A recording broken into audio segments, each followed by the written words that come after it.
There are two options for the resistance while sitting down: increasing or constant flexion resistance.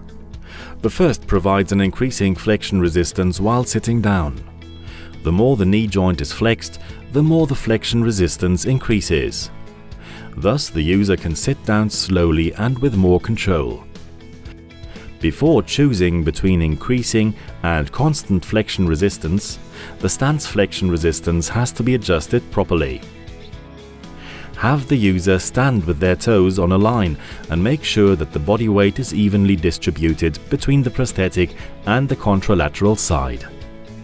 Make sure that the chair with armrests is used and that the chair will not slide. The flexion resistance remains at the same level when using the constant option.